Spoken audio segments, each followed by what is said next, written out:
Olá, bom dia a todos, muito bem-vindos de volta à nossa disciplina História do Direito. Bom dia, professor. Bom dia, Erlis. Bom dia, Bernardo, Camila, Laura, Adson. Estou vendo aqui os nomezinhos de vocês que aparecem no meu mosaico.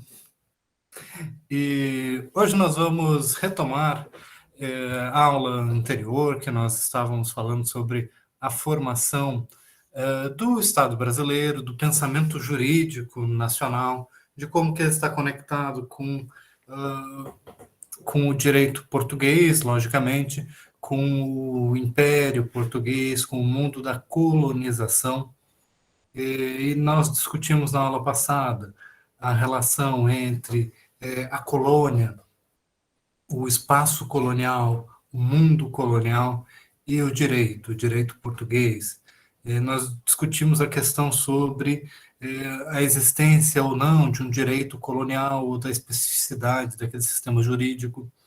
Então, acho que a aula passada a gente abordou vários tópicos importantes e agora nessa aula a gente vai tentar organizar, sistematizar um pouco do nosso conhecimento sobre um período histórico muito importante para a formação da nossa sociedade, para a formação do país, que é o século XIX, é o momento da independência, mas também um momento de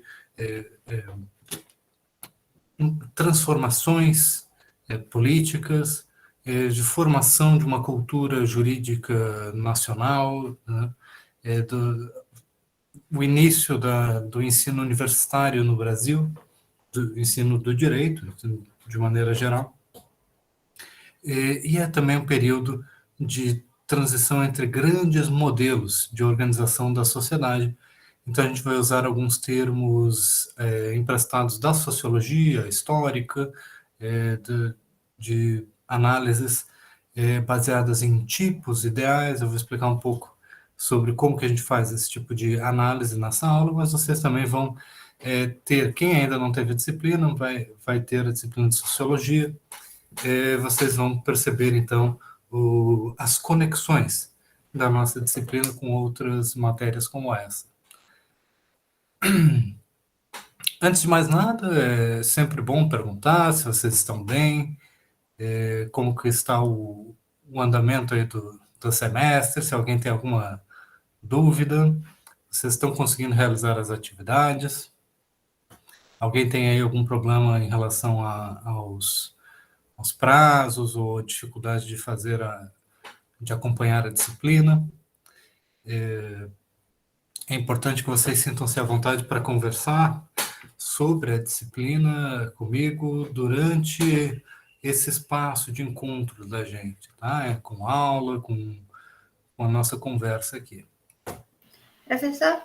Bom dia. Fale, Helene. É que eu já terminei a minha parte do trabalho, estou esperando meu colega enviar dele. Só que só a minha parte já deu 1.795 palavras, 5 páginas com a página da referência. E aí ele disse que o texto dele deve dar mais ou menos umas 4 páginas. E como a minha página da referência já está completa, não tem espaço para mais nada, ele vai precisar de mais uma para a referência dele. Então são mais 5. Dá no total 10 páginas, que é mais do que o senhor disse que poderia ser. Então eu queria saber, se o senhor abre uma exceção e deixa a gente deixar 2 páginas a mais, ou se o senhor acha que é melhor a gente submeter o trabalho separado, porque as 2 partes têm um número mínimo dentro da especificação que o senhor falou, né? No mínimo 1.800 palavras. Qual o senhor acha que fica melhor? Tudo bem, vocês não precisam limitar muito o texto para caber naquele limite de palavras, que eu coloquei assim como uma guia, né, para vocês terem uma... Porque se eu não dou limites, aí as pessoas também ficam... Isso causa outro tipo de problema, né? As pessoas ficam assim inseguras. Então, eu coloquei assim um limite máximo e mínimo para servir de guia para vocês. Mas o importante, por isso que eu sugeri também que vocês trabalhem em equipe, tá? Vocês colaborem, vocês leiam, né, em conjunto, discutam entre si, façam esse trabalho de síntese, porque às vezes juntar, né, fazer um texto em conjunto não é só juntar duas partes, né? Talvez tenha que ter uma adaptação aí, né, uma introdução, uma conexão entre dois elementos, mesmo com autorias diferentes, né? Então, não se preocupem tanto com esse aspecto do limite de palavras, tá? Pode ultrapassar, não vou fazer uma cobrança nesse sentido, tá? As regras, neste caso, elas estão aí só para guiar o nosso estudo, tá? Então, eu peço para que vocês pensem melhor em integrar o texto, não só colar dois textos separados e juntar para entregar. Certo, obrigada. Udmar, Bom dia, professor. bom dia. A minha dúvida é porque a minha equipe, a gente escolheu o termo decolonialidade, e é um termo novo, né, que surgiu já no final do século XX, assim, início do século XXI. Então, a gente não tem, como nos outros termos, uma análise histórica mais vasta, porque não é um termo que passou por mudanças desde, sei lá, da Antiguidade Clássica, Idade Média. Então, eu queria perguntar se teria um problema, a solução que a gente encontrou para explicar melhor o termo seria passar mais pelas várias abordagens dele, abordagens dentro do campo racial, de gênero, do que pensar mais nessa evolução, entre aspas, histórica, que outros termos como nacionalidade, Estado, cidadania têm, por exemplo. Ótimo, ótimo. Então, para você pensar esse termo, ele tem uma dimensão metodológica, né?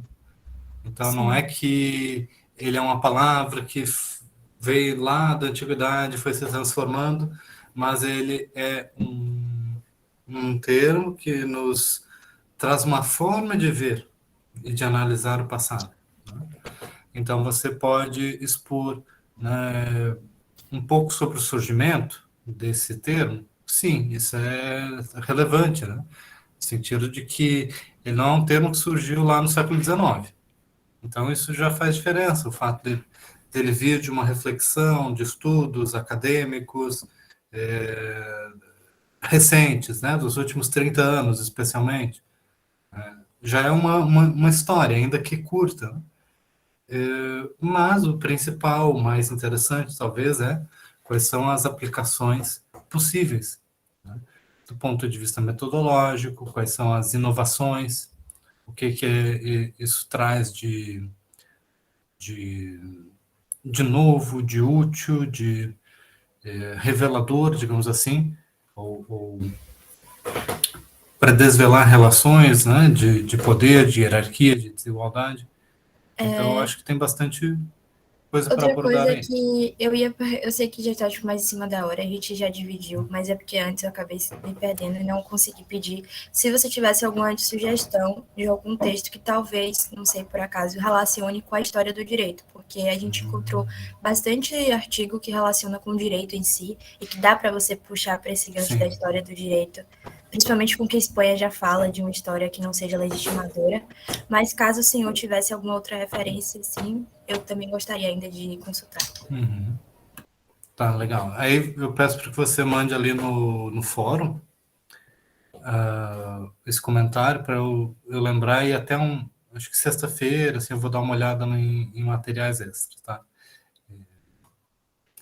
Eu tô meio, às vezes eu não, nem sempre eu dou conta de responder todas as solicitações e tal de materiais para vocês a tempo, mas eu vou observar isso, vou dar uma olhada nos meus materiais para poder compartilhar. Legal? Quem mais que queria fazer pergunta? Certo, obrigada.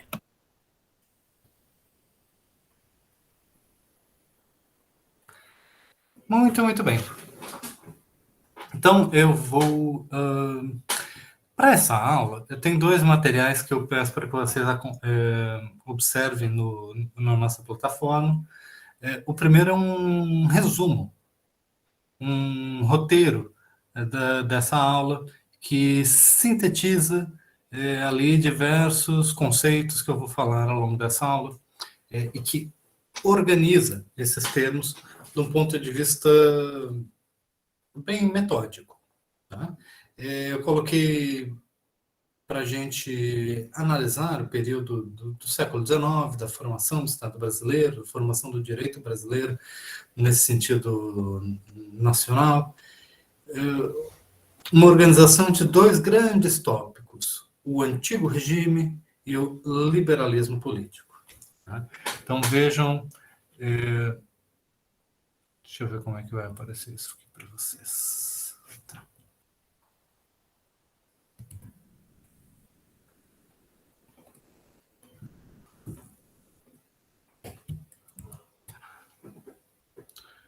Muito, muito bem.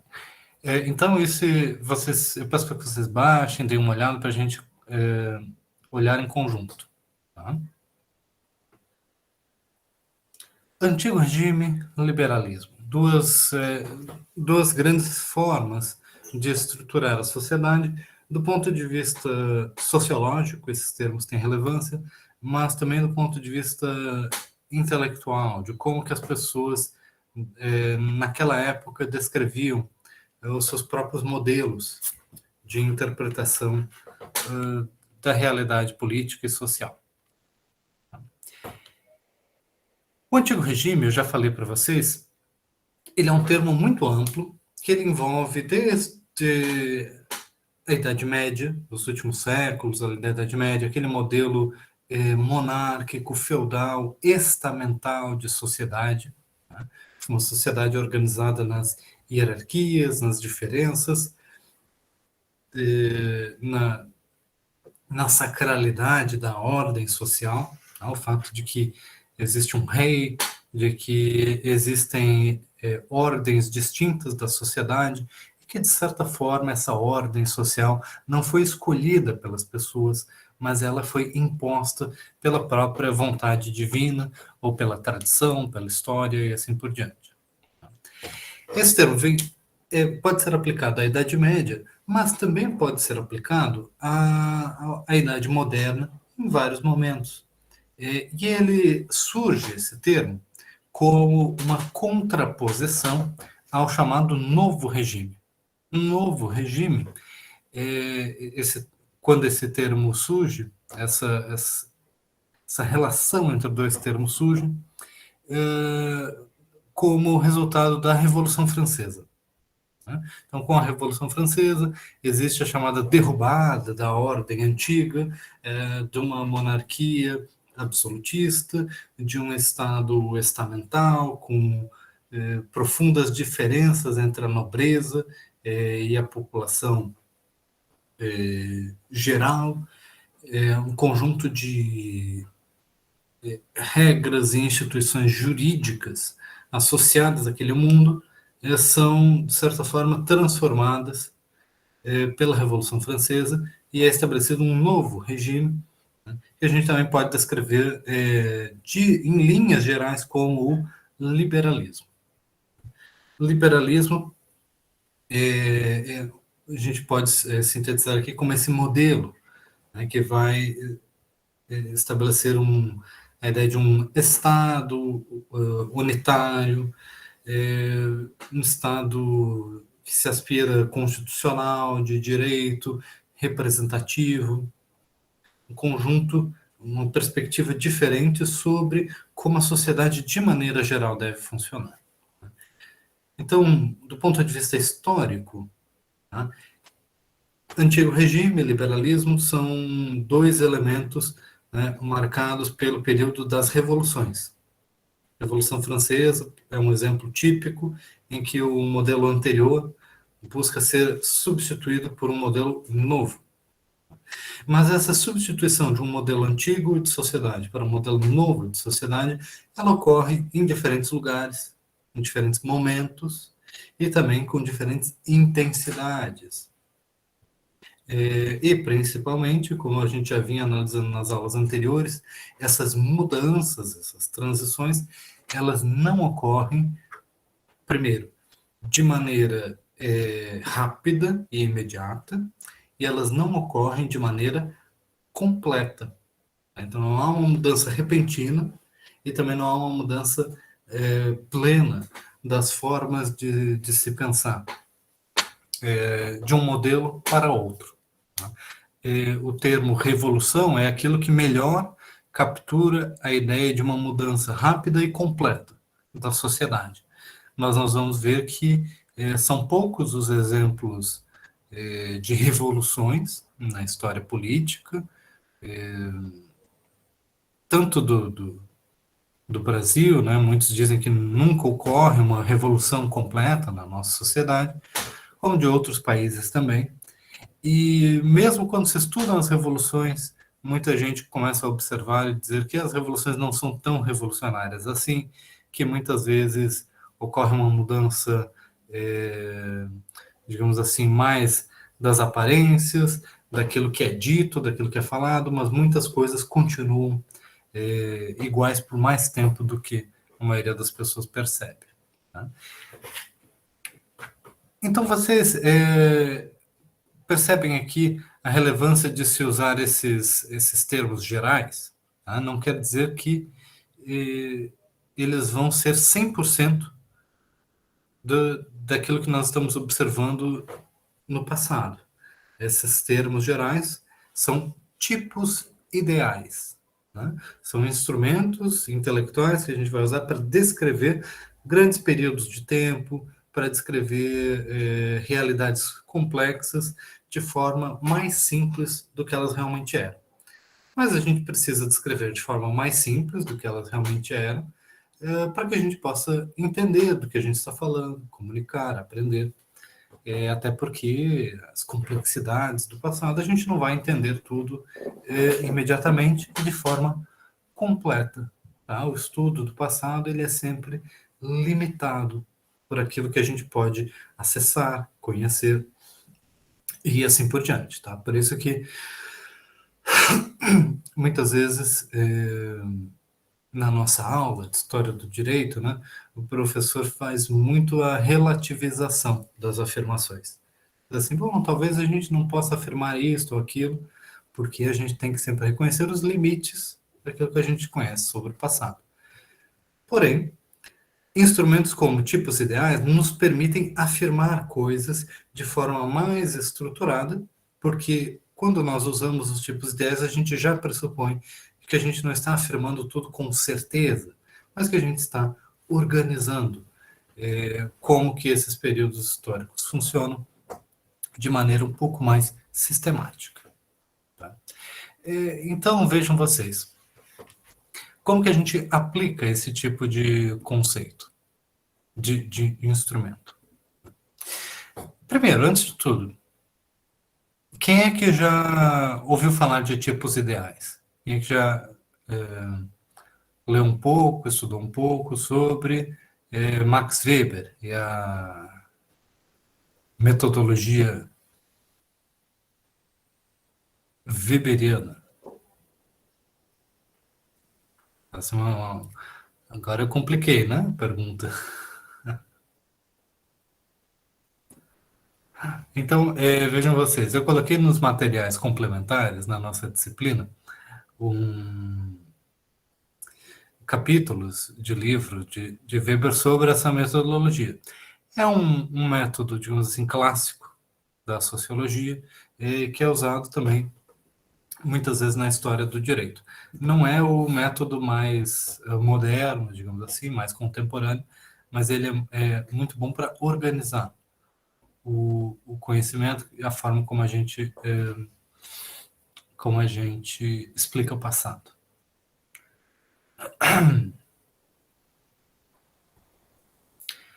Muito bem. Então, na aula anterior, eu mencionei o processo de colonização do Brasil, como que ele tem características específicas, que vocês já sabem sobre o caráter exploratório da colonização, características voltadas para um baixo grau de estatalidade.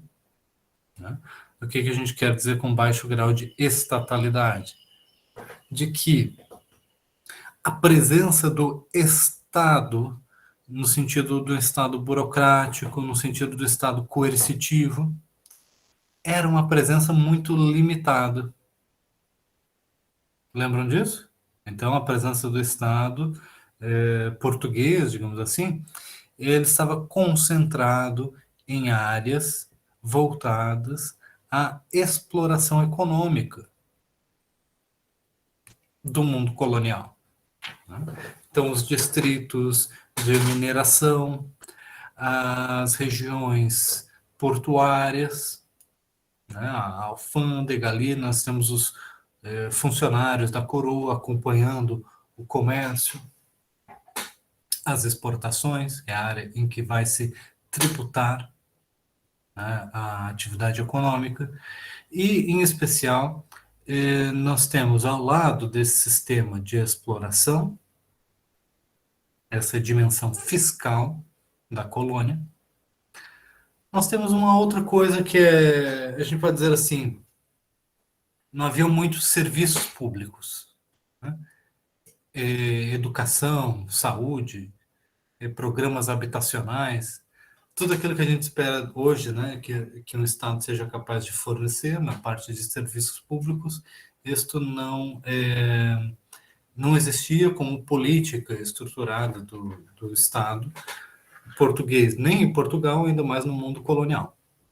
Mas o que existia, a gente vê, com base nas fontes, era uma demanda pela presença de instituições judiciais.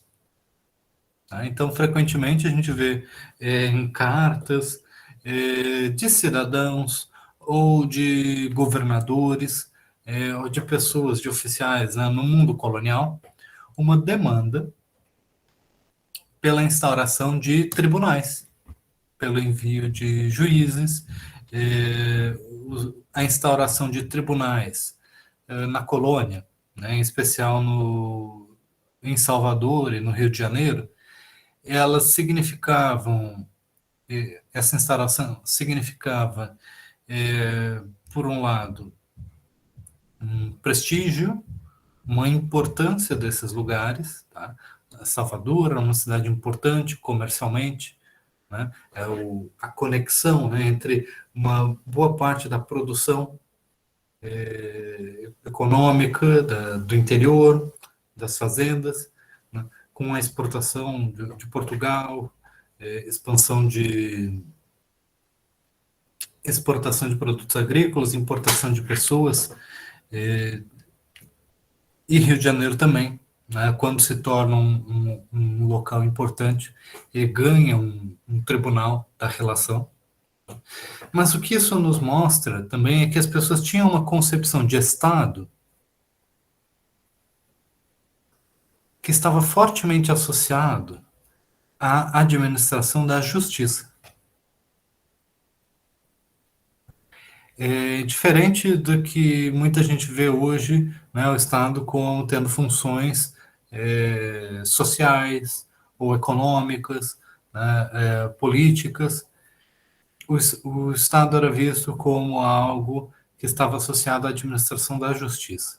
Tá? Por isso, a carreira dos magistrados, por isso os tribunais, as instâncias jurídicas, elas são um dos eixos centrais da formação do Estado, né? Tanto no antigo regime quanto no início do liberalismo político. Tá? Mas no modelo do antigo regime isso era muito mais forte. Então, nós temos a visão de um Estado jurisdicional. Tá? Quer dizer que a autoridade do Estado ela aparece na hora de resolver os conflitos. E quando as pessoas precisam resolver os conflitos, e elas não podem resolver os conflitos imediatamente, né, do âmbito local, elas recorrem à jurisdição real da coroa, digamos assim, então elas também trazem a presença do Estado nas suas relações particulares.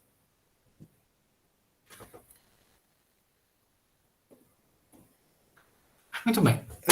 Voltando ao guia, ao nosso guia de estudos, que eu peço para que vocês acompanhem, aí seja quem está usando computador ou celular, talvez tentem acompanhar aqui aquele PDF que eu deixei disponibilizado para vocês, tá? Que vai abordar esse tópico de como a gente pode estruturar a formação do Estado brasileiro nessas duas colunas, tá? No modelo do antigo regime e no modelo do liberalismo político. Tá? Isto por quê? Deixa eu só...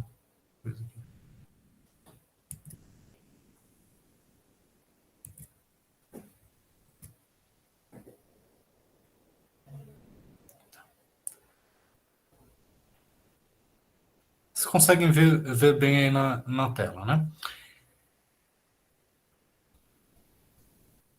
De certa forma, assim, obrigado, Ana Beatriz, pelo retorno. Né? Legal. Então, de certa forma, a gente pode organizar a formação do Estado brasileiro a partir desses conceitos. O antigo regime português, o mundo colonial português, o que era a monarquia absolutista, digamos assim, ou mesmo antes do absolutismo, tá? O feudalismo, tudo isso pertence à coluna da esquerda. Tá? Façam essa imagem mental aqui para vocês. Tá? Aquele mundo com reis, com corte, com relações feudais, direito feudal, tudo pertence ao lado da esquerda. O século XX, vamos dar um salto. O século XX, com a estruturação de um Estado constitucional, burocrático, centralização, serviços públicos, aquilo que a gente imagina de um Estado mais ou menos funcionando, está mais para o lado direito ali do liberalismo. Não sei se a tela inverte esquerda ou direita, mas está na coluna mais para o liberalismo. Tá? Então, criem essas duas imagens mentais, tá? de um sistema mais feudal, tradicional de um lado, um sistema mais moderno, mais burocratizado de outro. Fizeram essas duas imagens mentais? Então, agora a gente vai tentar analisar a formação do Estado brasileiro no século XIX. Ela pertence a uma coluna ou a outra coluna? O que vocês acham? Erles, você que já está aí visualizando mentalmente essa realidade histórica. O senhor poderia repetir a pergunta? Quando a gente fala da formação do Estado brasileiro, né, no século XIX, o Estado brasileiro ele vai estar mais na coluna do antigo regime ou mais na coluna do liberalismo? Antigo regime. Por quê? Pela própria formação, apesar do mundo estar vivendo uma explosão no momento, no contexto daquele, de ascensão do liberalismo, já o liberalismo clássico, né, no caso, o Brasil nasce com uma monarquia e com práticas estatais do antigo regime, apesar de um certo, como é que se diz, esclarecimento de práticas liberais nessa monarquia, mas é uma monarquia totalmente ao avesso, não é uma monarquia no estilo inglês. Então, na minha concepção, é uma monarquia de estilo do antigo regime, tradicional. Entendi. E você imagina que os brasileiros sejam cidadãos, mas também assim juristas ou estadistas ou aqueles que queriam, digamos assim, construir o Estado brasileiro, porque ele é também algo que é um projeto, né? Ele não surge de repente. Você acha que as pessoas que estavam querendo ali formar o país, eles estavam olhando para o antigo regime, no sentido do que eles querem fazer, ou eles estavam olhando para o liberalismo, no sentido do que como eles querem estruturar as instituições? Nesse sentido, a elite que estava em volta era uma elite de, vamos dizer assim, em teoria, liberal. De impor práticas liberais. Mas não foi uma elite que assumiu para si, né, essas mudanças, essas novas instituições, e tipo aliou o tradicionalismo com com inovação.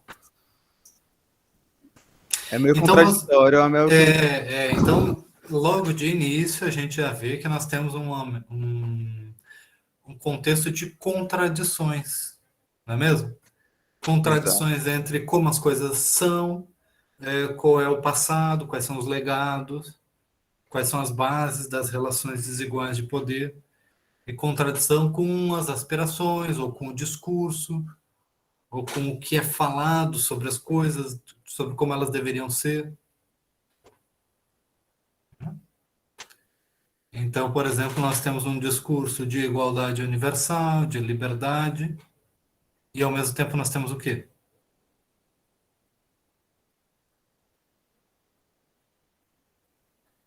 Apontei uma contradição flagrante. A escravidão, professor? O que a escravidão nos aponta? Né? Nos ajuda a compreender. É atraso, mas atraso em que sentido?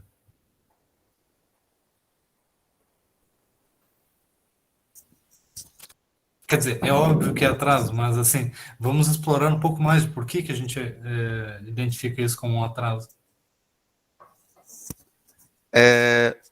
Na concepção de um novo Estado, é atraso pela nova ordem mundial, né?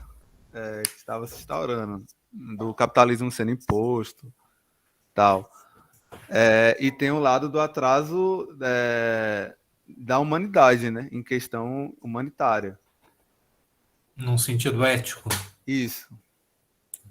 Então a gente pode pensar tanto no sentido ético, no sentido moral, mas também no sentido da chamada evolução do sistema capitalista. Não podemos dizer assim, né? Diga, Railane. Eu estou lendo aqui a coluna do liberalismo e acho que quando a gente fala de escravidão, a ideia que a gente tem do liberalismo é de igualdade entre os homens, de respeito, mas a escravidão é contrária a tudo isso, né? Ela mostra que existem homens que são inferiores uns aos outros, voltando aí numa lógica aristotélica bem antiga. Sim.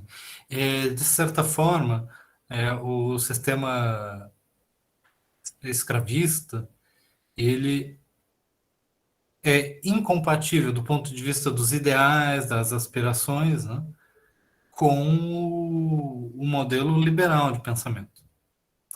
Ainda assim, nós vemos a presença dessa contradição, da legitimação da escravidão, em autores liberais também, que a gente pode considerar liberais. Né?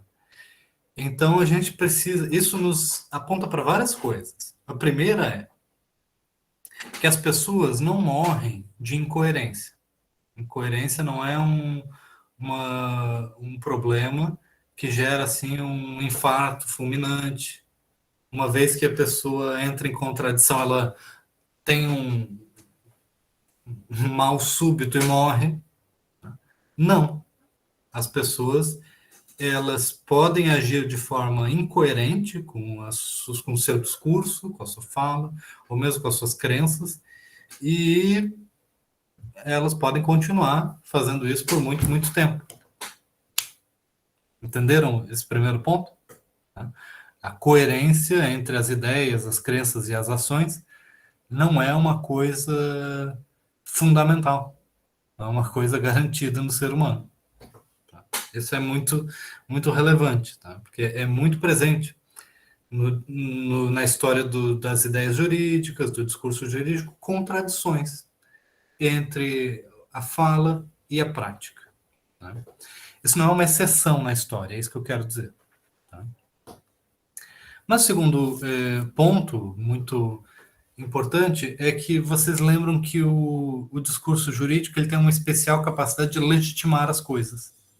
Tá? Então, ele vai tentar juntar coisas contraditórias e dizer que existe uma harmonia ali entre aspirações contraditórias. Então, como você já mencionou, existe uma lógica aristotélica, digamos assim, né? Na ideia de desigualdade, na ideia de que existe uma determinação daquilo que de que pessoas diferentes podem ter tratamentos diferentes, e isso não é contraditório com a igualdade, quer dizer, existe toda uma carga discursiva que possibilita legitimar uma sociedade desigual. Então, a gente pode observar essas contradições, né, não como algo excepcional, mas como algo que é muito presente na história do direito. Será que hoje na nossa sociedade não existem contradições entre o que as pessoas buscam defender ou buscam dizer que é o ideal, dizer que são os princípios da justiça e o que elas fazem? Né? Talvez isso seja algo relevante de se refletir. Tá? Então, para entender o século XIX, a gente precisa admitir de imediato que existem contradições flagrantes entre os ideais postulados daquela sociedade e as práticas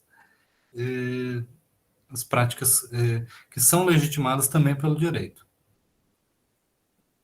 O fenômeno da escravidão nos aponta muito para isso.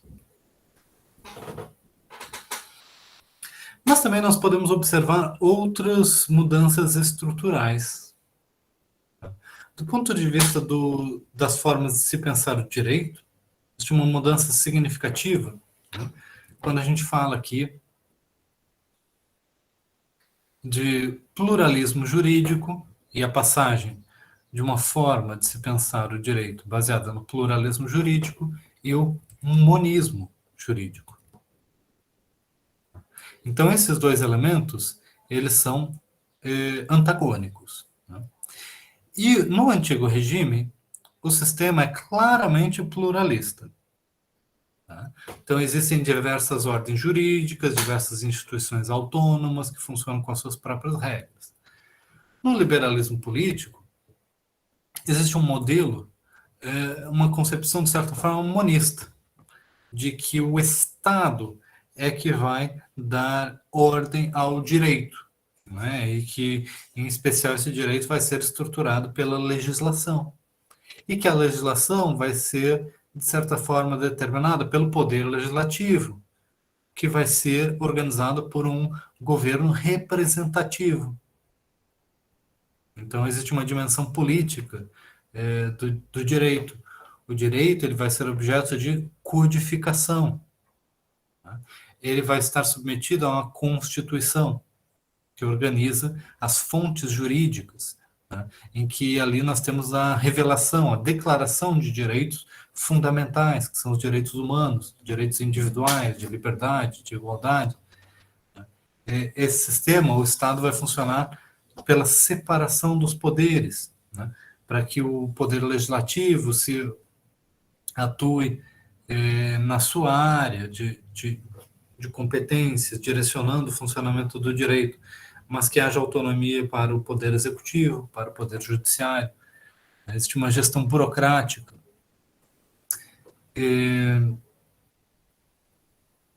Onde é que está? Aqui faltou um item que deveria estar aqui, que é o governo representativo.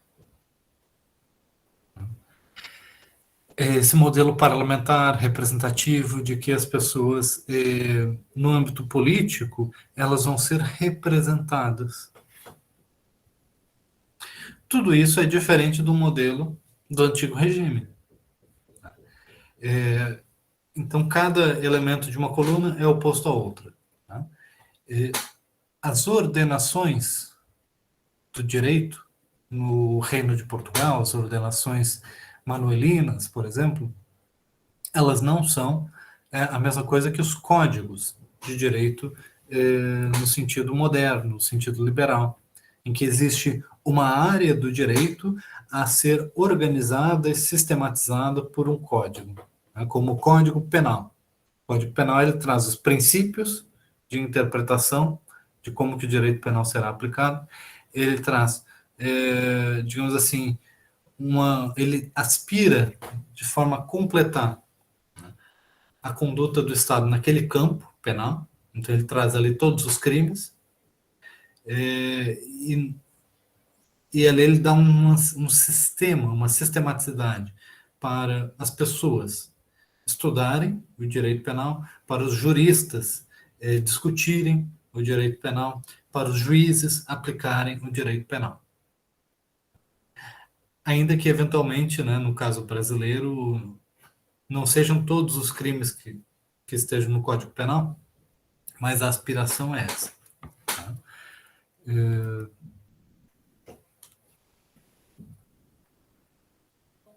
Mas vejam, no século XIX, no Brasil, existem codificações do direito.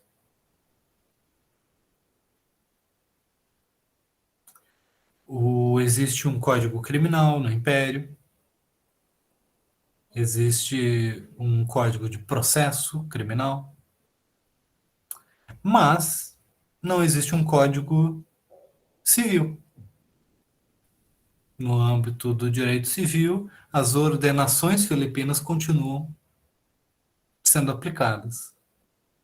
Então, vocês percebam aqui, começam a ver que a formação do Estado brasileiro, ao longo do século XIX, ela é baseada em contradições, ela tem aspirações contraditórias, né? E ela envolve uma passagem de uma coluna para outra, mas de maneira gradual e incompleta. Tá? Algumas coisas ocorrem, algumas coisas não ocorrem. Tá? Então, como eu falei, legislação criminal é organizada de maneira codificada. A legislação civil, não. O direito civil ele continua sendo baseado nas ordenações filipinas e na tradição jurídica civilista que vem lá do antigo regime, do estudo do direito romano. E por que vocês acham que não ocorre essa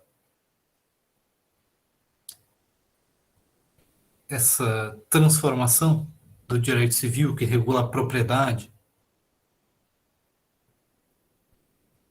O que a gente pode pensar sobre isso?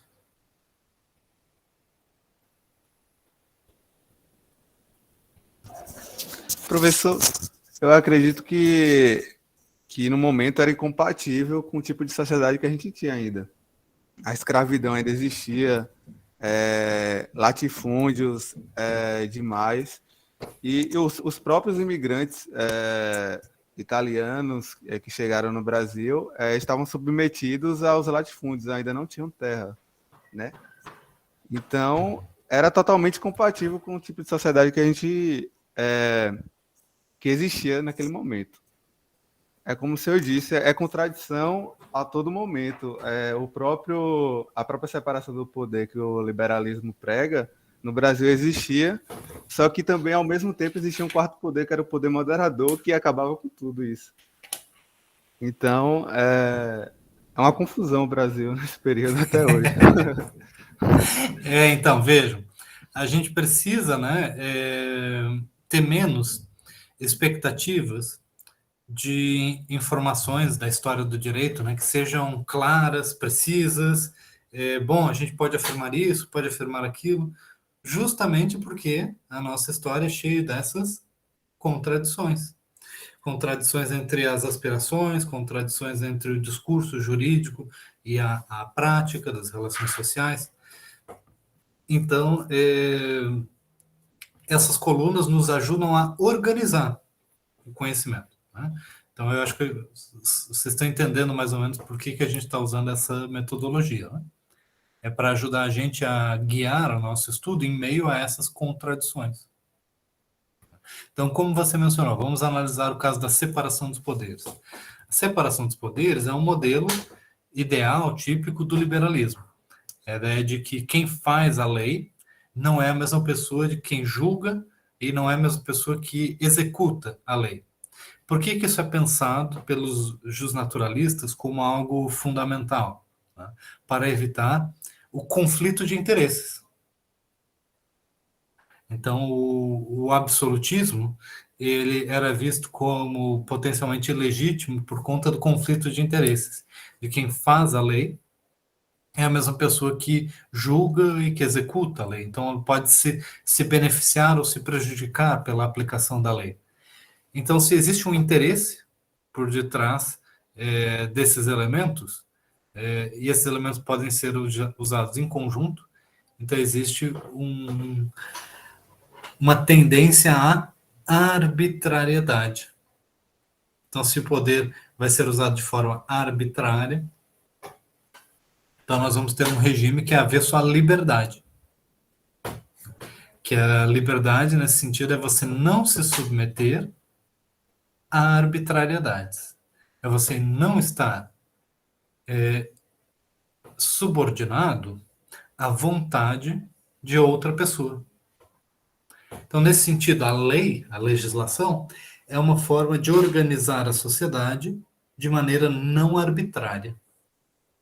E para que essa sociedade seja conduzida com base nas leis, é preciso a separação dos poderes.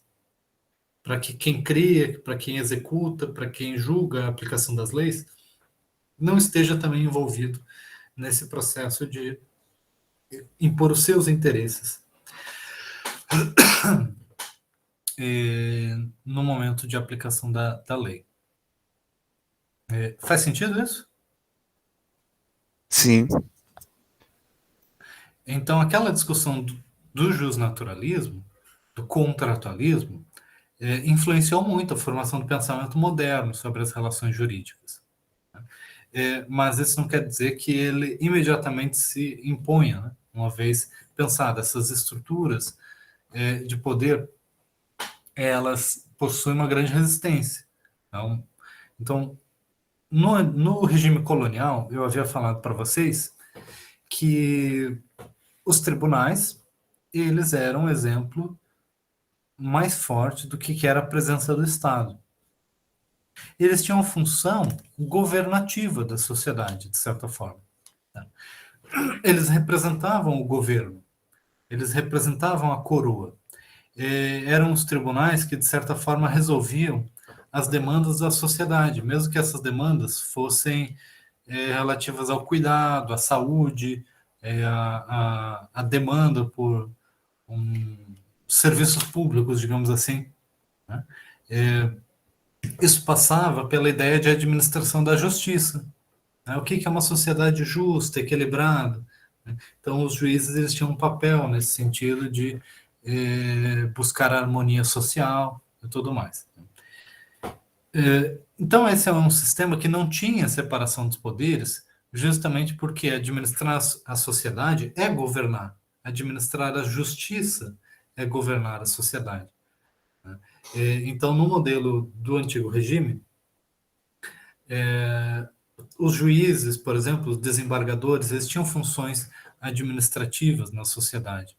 Mas também, de certa forma, a jurisprudência ela era uma parte essencial da criação das normas jurídicas, das leis. As próprias ordenações, muitas vezes, reproduziam aquilo que era produzido pelos juristas na tradição da jurisprudência, na tradição do estudo e da aplicação do direito. Então, havia uma mistura ali. O ideal, o governo ideal para o antigo regime era o governo misto, em que havia uma forma, digamos assim, harmônica e equilibrada de lidar com essas diferentes funções de governo. No antigo regime, nós também temos a vigência, o domínio de privilégios estamentais, a ideia de que existem estamentos diferentes na sociedade. E a desigualdade, ela faz parte da própria estrutura da sociedade. Então, a sociedade é composta de pessoas desiguais, de pessoas em posições diferentes. O mais típico é a gente analisar aquela questão feudal, medieval, dos 3 estados. Lembram disso, né?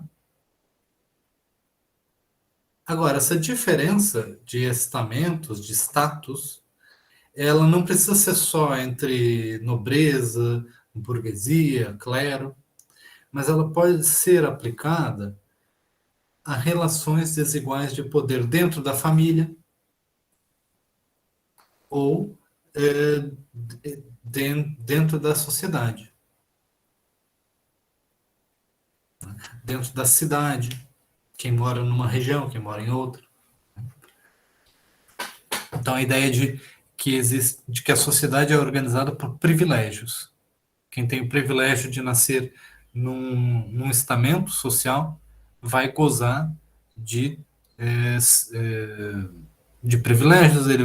Aquela pessoa ela vai ser julgada por um conjunto diferente de regras das pessoas que estão em outro estamento.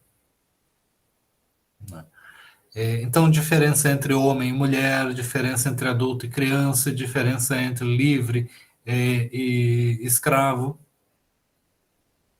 A sociedade organizada pelas diferenças. Enquanto que o liberalismo, pelo menos no âmbito do discurso, ele organiza a relação dos seres humanos com o direito desde o início através de uma declaração de direitos. De que existem direitos que as pessoas têm simplesmente por serem seres humanos. Então, o direito ele é pensado de maneira estruturalmente diferente sob esse modelo liberal. Da mesma forma, a estrutura do direito dada pela ideia de Constituição. As declarações de direito e as constituições elas estão muito juntas nesse sentido. O Brasil tinha uma Constituição no Império que tinha declarações de direitos e tinha separação dos poderes. Mas, como vocês viram, tinha também um quarto poder, o poder moderador, que traz aquela ideia de que talvez deve existir uma continuidade entre aquela monarquia que tinha um poder especial de administrar a sociedade de forma mais harmônica, aí o poder moderador é visto como esse elemento que vai dizer assim, não vai ser uma separação de poderes tão completa assim. Esse modelo de Estado coerente, digamos assim, não vai ser suficiente para organizar essa sociedade. Mas o Estado brasileiro, né, independente, ele vai surgir nos seus primeiros anos se colocando como um Estado constitucional. Mesmo o imperador, Dom Pedro I, que era visto como absolutista, em vários aspectos, né, ele reivindicava para si o título de defensor constitucional do Estado. Então, o discurso sobre a Constituição, sobre a defesa da Constituição, se torna muito importante no liberalismo político. Ainda que exista uma continuidade da dinastia, da monarquia portuguesa no Império Brasileiro. Existe a ideia de que o imperador ele é um poder autônomo dentro da sociedade, e de que ele é que aceita a Constituição, mas não é a Constituição que diz que ele é imperador. Perceberam aqui o problema? Existe uma Constituição, mas ele defende a Constituição. Mas ele é um poder independente da existência da Constituição. Não é a Constituição que criou o cargo de imperador. Ele já era imperador antes da Constituição. Então, isso cria uma noção de poder político que não é plenamente compatível com esse modelo liberal. Né? Talvez, nesse sentido, vocês vejam as distinções com outros sistemas políticos, né? Que havia sido falado da monarquia inglesa, por exemplo. Né? Um outro elemento de contradição muito importante é a ideia de gestão patrimonialista e gestão burocrática, tá, do Estado. A gestão burocrática, ela caracteriza o Estado moderno em vários aspectos. Né? A existência de uma burocracia, de serviços públicos, de instituições públicas que são reguladas pela lei, em que os cargos são utilizados de maneira impessoal, né, por servidores públicos de carreira. Tudo isso faz parte do modelo de Estado moderno. Enquanto que no antigo regime, o modelo de Estado era baseado na gestão do patrimônio privado. Como assim? Alguém pode me dar um exemplo, ilustrar um pouco essa distinção entre patrimonialismo e gestão burocrática? O que vem à mente de vocês quando a gente fala em patrimonialismo?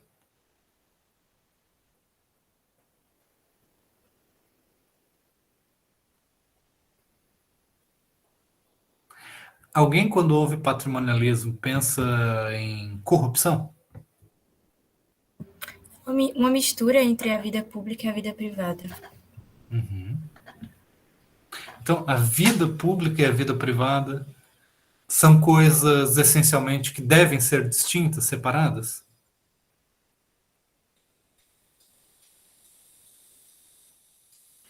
É como no Império de Roma, né, professor? Onde os operadores do direito, as pessoas, elas tinham um poder personalizado, ou seja, dentro daquela função, você era dono daquele patrimônio, ele te pertencia. Então, assim, o que era...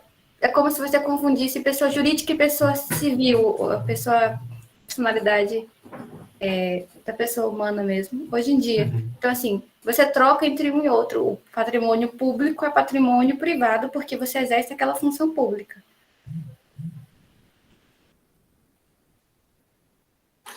Então, quando uma pessoa é acusada de um crime, é levada a um tribunal, aquele tribunal é uma instituição pública ou privada? É uma instituição pública? Uma sentença ela é assinada por uma pessoa, né? Um magistrado assina uma sentença, ele é uma pessoa privada. Mas, naquele momento, a gente precisa imaginar que não é simplesmente uma pessoa privada, né? De que é alguém exercendo um poder público, um cargo público. Existe por detrás aí uma ideia de burocracia estatal em que o mesmo cargo poderia estar sendo exercido por uma outra pessoa, não é mesmo? Então, a existência do tribunal não depende exatamente da existência individual daquelas pessoas. Não é verdade?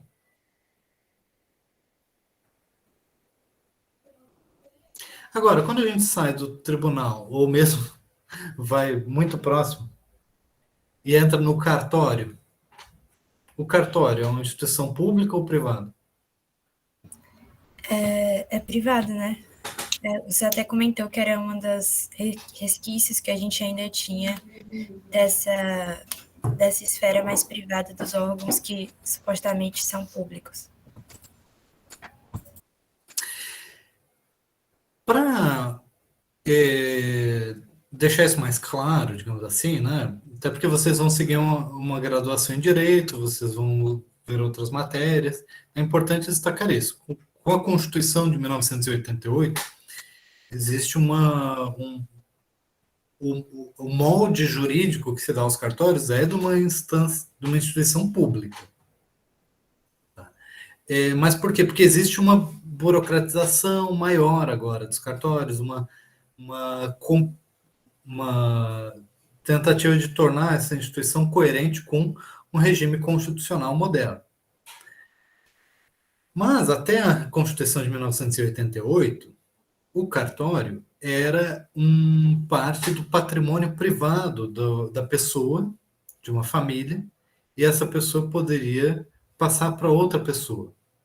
Poderia receber de herança um cartório. Poderia, de maneira informal, mas de maneira mais ou menos legal, vender o cartório para outra pessoa. Porque fazia parte do seu patrimônio. Então, um modelo de gestão baseado no patrimônio é o conceito de patrimonialismo. A ideia de que o poder de governar ou de exercer uma função pública, ele tem a ver com essa dimensão patrimonial. Então, há, sim, uma mistura entre aquilo que é público e aquilo que é privado. Se a gente pegar um modelo mais distante, mais extremo, a gente tem o feudo. Tá? O feudo tem um castelo, tem uma igrejinha, tem um conjunto tem um monte de casinha de camponeses que eles todos respeitam o senhor feudal. O feudo, ele é uma instituição pública ou uma instituição privada? Né? Essa distinção antagônica não explica o feudo. Entenderam? Porque o que importa ali existe uma pessoa que tem um conjunto de atribuições, de responsabilidades, e que ele gerir o seu próprio patrimônio e ele governar aquelas pessoas é a mesma coisa. Então, o dono de cartório, né, agir em interesse do seu próprio patrimônio e fazer a sua atividade é a mesma coisa. Então, esse é um modelo patrimonial de gestão da sociedade. Enquanto que a gestão burocrática é diferente, no sentido de que eu estou aqui dando uma aula para vocês, inclusive disponibilizando essa aula para um número indeterminado de pessoas. Eu não ganho a mais ou a menos de acordo com o que com essa minha atividade. Eu sou um funcionário público concursado que está numa carreira estruturada. A minha remuneração não tem a ver com a atividade final. A estrutura de ingresso e de funcionamento da carreira é exclusivamente pública. De certa forma, então, existe uma separação, né, entre vida privada e vida pública. Então, a maneira como se organiza, existe uma hierarquia, mas toda ela está baseada na aplicação das leis. Né? Existe um regime dos servidores públicos, existe uma relação jurídica entre o serviço público e os cidadãos. Esse modelo é diferente do modelo patrimonial. Do ponto de vista daquilo que a gente chama de patrimonialismo, muitas vezes a gente vincula isso à ideia de corrupção. Vocês já fizeram essa relação? Já ouviram essa relação? Por que existe essa conexão no senso comum? Ou no discurso comum?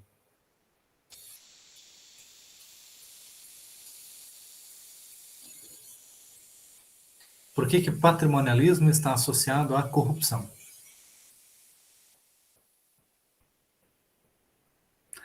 Por que é uma consequência, Eras?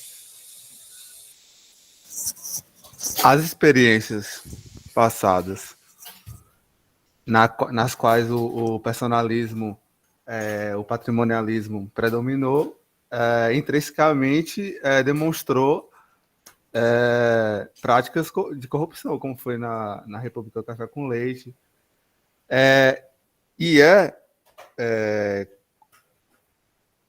Porque não há um limite, entendeu? É a mistura, como já foi dito aqui, entre o público e o privado. Não há limite nessa forma de, entre aspas, de governar, entendeu? Uhum. O que a gente chama? Você mencionou a República do Café com Leite, né? Ou a República Velha. Esse é um exemplo muito interessante, porque a gente já está no século XX e a gente ainda está nessa discussão. Né? Isso não é uma discussão que se completa, que se supera no século XIX. Concorda comigo? Sim. É um Brasil que fica tentando se modernizar, mas não muda o necessário, né? E o que as bases. Como que a gente chama o sistema, o regime político, digamos assim, que substitui o Estado, a República do Café com Leite? O que vem depois?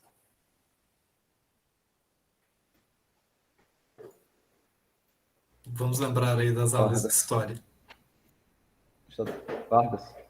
O regime de Getúlio Vargas, né, que passa 15 anos direto, né, no poder. Como é que a gente chama esse período? E como é que eles mesmos chamavam esse período?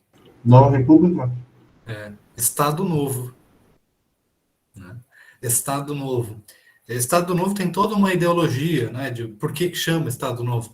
Mas um dos elementos mais marcantes que a gente vê é que, associado a essa centralização do poder, né, a um regime, de certa forma, ditatorial, nós temos a burocratização do Estado ali. Nós temos várias instituições que são criadas dentro do Estado brasileiro para burocratizar a gestão, a administração do Estado.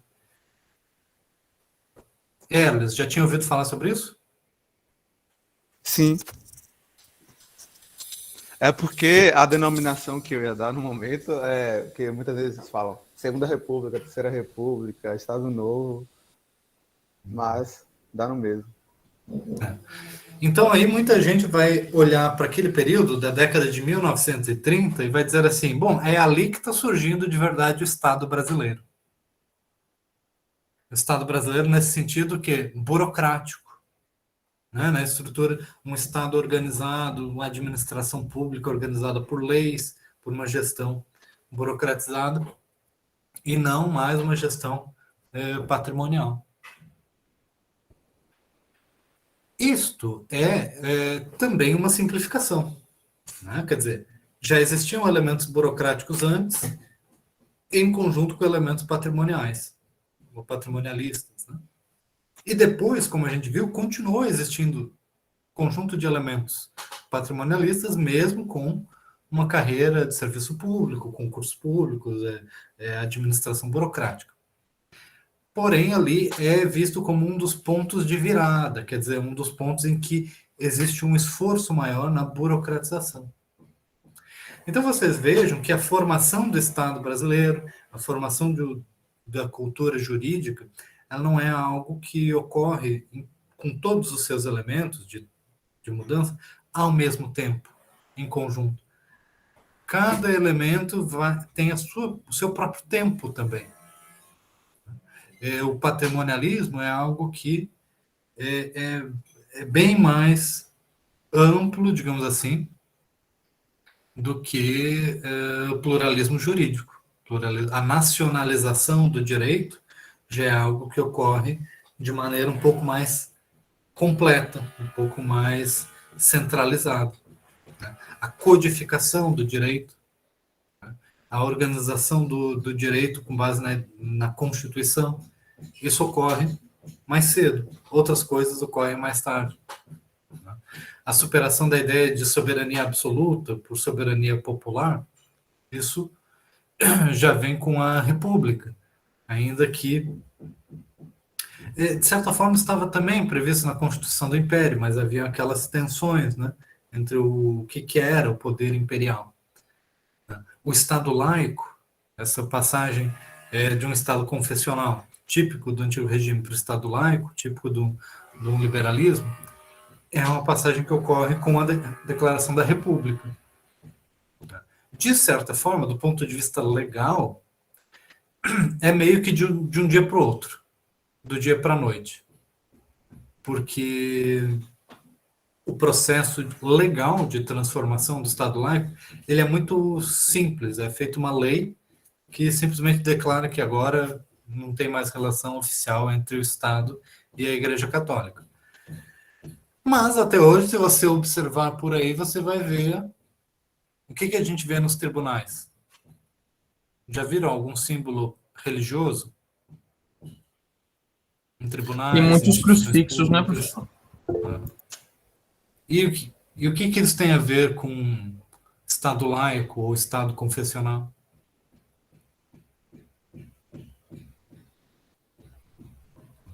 Isso tem a ver com o fato de que as mudanças formais, legais, elas não implicam imediatamente ou necessariamente uma mudança nas práticas sociais. Uma mudança em como as coisas realmente são, digamos assim. Perceberam? Nós temos uma mudança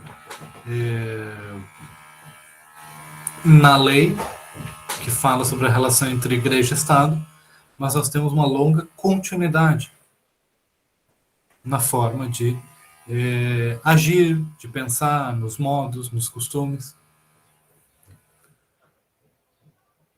Seja essa dimensão confessional, seja a dimensão patrimonial, os privilégios. Né? Então, quando vocês observam essas colunas, vocês conseguem analisar a nossa sociedade até hoje, de certa maneira, como um processo incompleto, digamos assim, de modernização. Isso significa dizer que se tivesse modernizado tudo, daí seria bom, e o fato de não modernizar é ruim? O que vocês acham?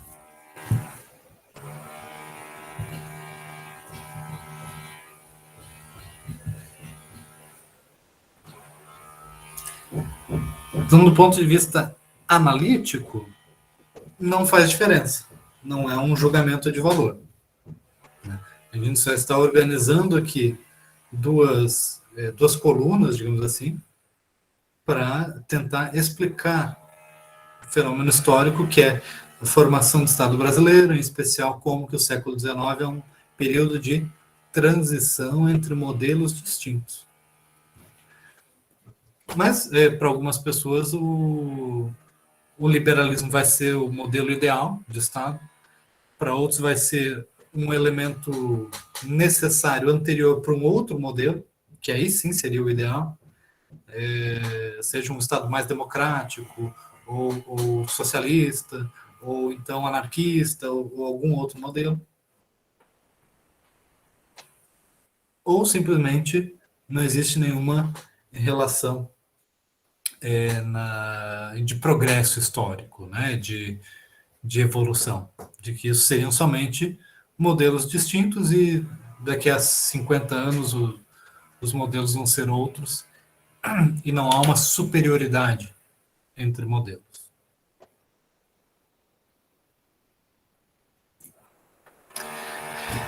Então, para sintetizar aqui, né, vocês vão destacar que a formação do Estado brasileiro é um fenômeno histórico complexo, não é um fenômeno unitário. Né? O direito brasileiro, ele está muito vinculado a essa formação de um Estado independente. Tá? Então, o processo de nacionalização do direito ele é muito importante para a identidade nacional. A ideia de que o Estado brasileiro tem o direito brasileiro, e essas duas coisas, uma alimenta a outra. A sociedade brasileira, no século XIX, ela era muito marcada pelo predomínio de elites rurais, no âmbito... Essas elites rurais, elas alimentavam uma espécie de bacharelismo liberal, quer dizer, sejam os filhos dessa elite ou as elites urbanas, elas convertiam, né, os seus investimentos em carreiras jurídicas, aderiam, né, seja na imprensa, né, na literatura, aderiam a ideais liberais, na fala, no discurso, a uma postura do bacharelismo, né, de que aqueles que têm uma formação jurídica têm um conhecimento diferenciado, têm uma autoridade social relevante. Né? Então, os deputados, os senadores, os governadores, frequentemente eles têm aquela formação jurídica. A formação jurídica é muito importante para a formação das elites políticas do país. Então, essa capacidade de misturar um discurso liberal com a legitimação da escravidão, com a legitimação da desigualdade. Então, falar de ideais e de aspirações ao mesmo tempo que legitima relações desiguais de poder, essa capacidade foi, digamos assim, essa habilidade foi muito bem selecionada na formação do bacharelismo liberal brasileiro. Ainda, claro, que houvesse importante influência, né, pensamento abolicionista, mas ele não era o discurso dominante, né, nessa sociedade. As ideias de igualdade formal e liberdade individual, elas conviviam com uma realidade que era marcada pela escravidão, marcada pelas contradições, né, entre o discurso constitucional de direitos e a inexistência, digamos assim, concreta desses direitos de forma assegurada. Existe aí uma circulação de ideias, né, no Brasil em relação à Europa, em relação a outros países da América, mas essa circulação de ideias ela é desigual. Existe uma implícita, sempre uma hierarquia entre as ideias que vêm da França, as ideias que vêm da Inglaterra, né? Para citar 2 exemplos, e depois, um pouco mais tarde, ao longo do século XX, né? Na Alemanha, Itália, existe a ideia do eurocentrismo, a ideia da formação das elites coloniais que se veem espelhadas nos ideais europeus diante de uma sociedade não europeia. Então, as elites, elas frequentemente não se identificam com a própria sociedade, se identificam com a sociedade europeia. E aí, a sua relação vai ser muito, muito complicada. Vocês já viram alguém que até estava acompanhando o G20, né? Havia lá uma autoridade brasileira se comportando como uma coisa muito comum que a gente vê em turistas ricos no Brasil, que é ir para o exterior e só fazer uma coisa, ficar falando mal do Brasil. Porque o Brasil é muito ruim, o Brasil não sei o quê, ficar reclamando das suas frustrações com o Brasil. E isso vem um pouco dessa experiência das elites brasileiras, né? Essa ideia de que elas aspiram a uma vida europeia, né? E por isso elas detestam o próprio Brasil. Já ouviram falar disso? Já conseguem visualizar isso?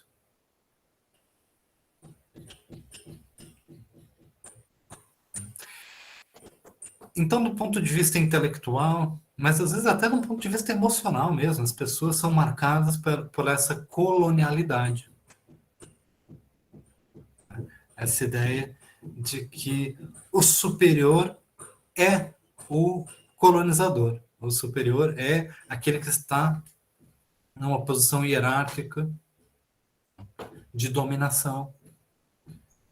E reforçar dentro da sociedade brasileira a posição de dominação, seja de senhor de escravos, seja de herdeiros ou de pessoas poderosas dentro da sociedade, significa dar continuidade à desigualdade colonial, à relação colonial. Então, a relação do colonialismo, a colonialidade, é diferente da mera exploração colonial que a gente via lá do rei de Portugal, que queria cobrar imposto das minas ou coisa assim. Tem muito a ver sobre como, por exemplo, elites brasileiras usam elementos da colonialidade para legitimar a sua própria posição de superioridade.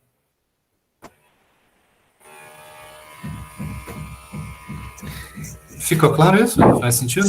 Sim. E distorce, né, professor? Até na imposição da República no Brasil e do ideal do liberalismo, quando a gente fala de reforma agrária, essa elite se incomoda.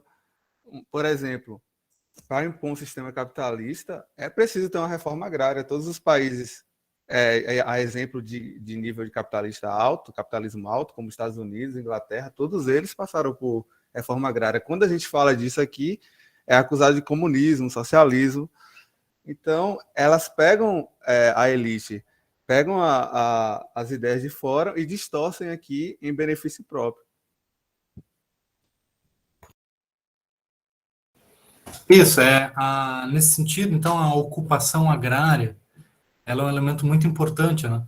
para a gente entender a desigualdade social, a perpetuação dessas desigualdades. Mas você tocou num ponto bem interessante. Deixa eu ver se eu pego aqui um exemplo. Você fala da reforma agrária como um processo importante, né, para a formação do capitalismo. E Exato. isso a gente vê, a gente pode ver fisicamente, né? Não sei se vocês gostam de olhar Google Maps ou Google Earth.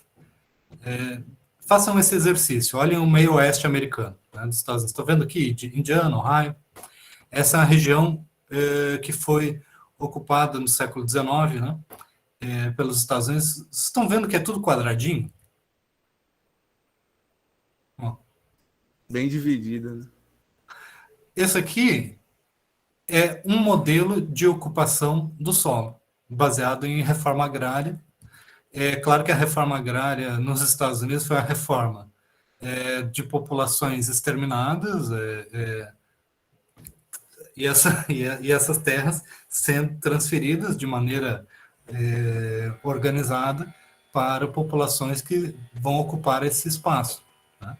Porém, existe aqui um modelo que não é de latifúndios. Ó, vejam só, por quilômetros e quilômetros e quilômetros, vocês vão ver quadradinhos, né, de terra, que aí, a cada tantos quilômetros, vocês vão ver centros urbanos.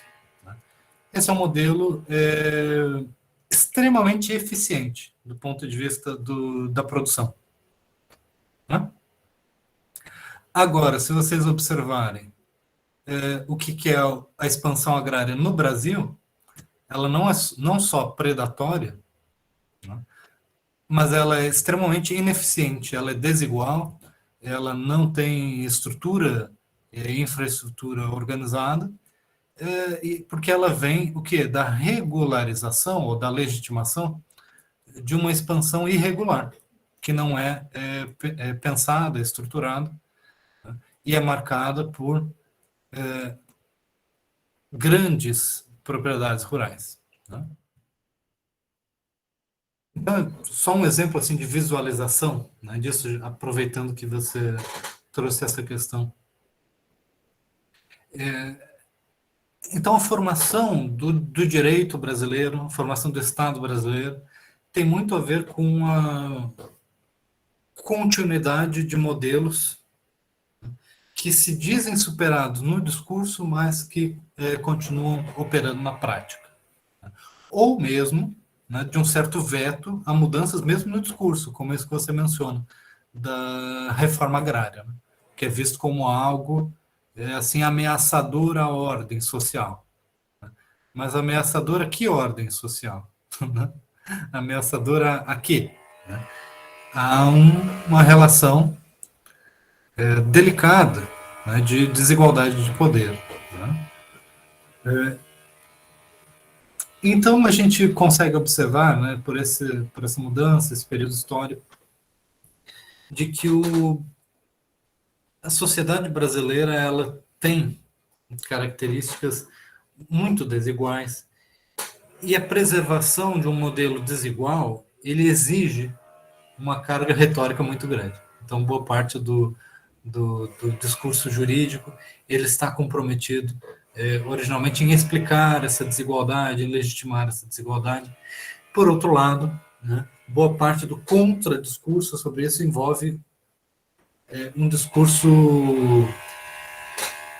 jurídico em favor da igualdade, que muitas vezes não é um discurso material em favor da igualdade.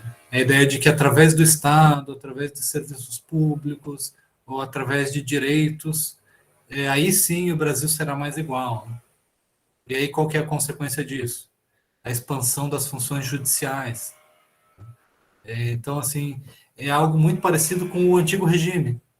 Né? O que as pessoas demandam, em vez de elas demandarem uma mudança imediata e material das suas condições sociais, elas querem que um juiz venha até a situação e resolva o problema da desigualdade. Elas querem que, às vezes, o judiciário venha e resolva o problema dos serviços públicos. Né? Existe uma aspiração de que a justiça, de que os ideais de justiça poderão administrar a sociedade. Então, aqui já fazendo uma revisão mais ampla, né, sobre o pensamento jurídico brasileiro, de algumas características específicas, que são distintas de outros países, que tiveram experiências históricas diferentes. Muito bem, então por hoje é isso, né? Essas são as linhas gerais de formação do Estado brasileiro, do direito brasileiro, ao longo do século XIX. Tragam as suas dúvidas e questões para a próxima aula.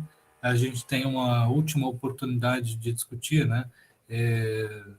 Os questionários, os questionários a gente ainda tem um pouco mais tempo, mas o verbete e os conteúdos relacionados à formação do direito brasileiro.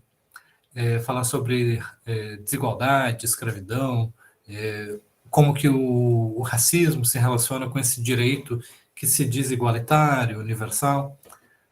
Tudo isso a gente retoma na próxima aula. Então, até a semana que vem. Um abraço a todos e bons estudos.